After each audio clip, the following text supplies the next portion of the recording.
অভিষেক বন্দ্যোপাধ্যায়ের কপ্টারে তল্লাশি চালানো হয়েছে এমনটাই অভিযোগ এবং ট্রায়াল রানে বাধা দেওয়া হয়েছে অভিযোগ করছে তৃণমূল। কি বলেছেন ফিরোদ হাকিম, পাল্টা সুকান্ত মুখোপাধ্যায় কি বলেছেন, পরপর দেখুন, তারপর আসবো আলোচনায়। সুকান্ত মজুমদার কি বলেছেন?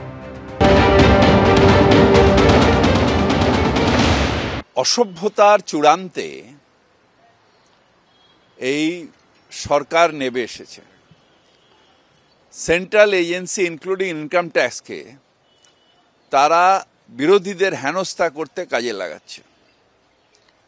কেন একজন স্টার ক্যাম্পেনার সে প্রচারে বেরোচ্ছে, তার সেই প্রচারকে বিঘ্ন ঘটানো হবে?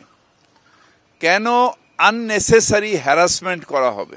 এজেন্সি ইনকাম ট্যাক্সকে দিয়ে তৃণমূলকে হেয় করে, অপমান করে তৃণমূলের ইমেজ নষ্ট করার জন্য এইসব পরিকল্পনা। সেখানে উল্টো দিকে এই জলপাইগুড়িতে বিজেপির মানুষের কাছে টাকা উদ্ধার হচ্ছে, 9 লক্ষ টাকা উদ্ধার হচ্ছে। অর্থাৎ বিজেপির ট্রাঙ্কে করে টাকা সেন্ট্রালের যারা পুলিশ তারা নিয়ে আসছে, সেই টাকা ডিস্ট্রিবিউশন যখন হচ্ছে তখন ধরা পড়েছে একটা আধটা।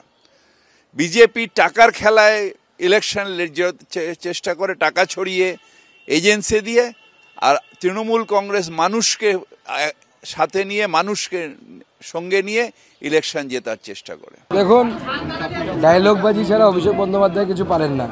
সবাই ডায়লগবাজি করছেন। ডায়লগবাজি করতে দিন। আয়কর দপ্তরের কাছে ইনপুট ছিল, আয়কর দপ্তর সেখানে ছাপা মেরেছে। যে কোনো জায়গায় ছাপা মারতে পারে, অসুবিধার কী আছে? তো কোটি কোটি টাকার সম্পত্তির মানে। ইলেকশন কমিশন বলেছে হেলিকপ্টার চার্টার সব তল্লাশি করতে, তার যে কোনো লোকের খবর থাকলে হবে। উনি কি দেশের আইনের বাইরে নেই? কালকে তো রাজ্য পুলিশ একটা কার 1 লাখ টাকাও বিজেপির নেত্রী যাচ্ছিল, 1 লাখ টাকা তো থাকতেই পারে কারণ।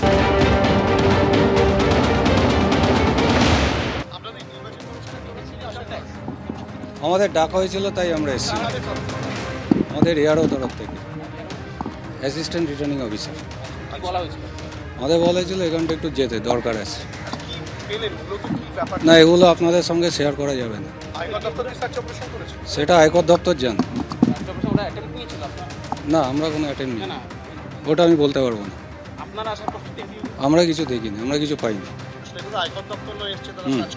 আয়কর দপ্তর ইলেকশন কমিশনে, আমরা ইলেকশন কমিশনে আছি। সেইরকম আমরা এআরও আমাদের অর্ডার দিয়েছেন এখানে আসতে, আমরা এসেছি। না, কিছু বলা হয়নি, কিছু বলা হয়নি। আমরা দেখতে এসেছিলাম কোনো সার্চ হচ্ছে কিনা, যদি হয় তো আমরা রিপোর্ট করতাম। আমাদের সামনে হয়নি, আমাদের সামনে হয়নি, কিছু পাইনি। হ্যাঁ, ইনকাম ট্যাক্স চলে গেছে। এটাও বলতে পারবো না। না, ওটাও আমি বলতে পারবো না। হেলিকপ্টার একটা আছে দেখলাম ভাই।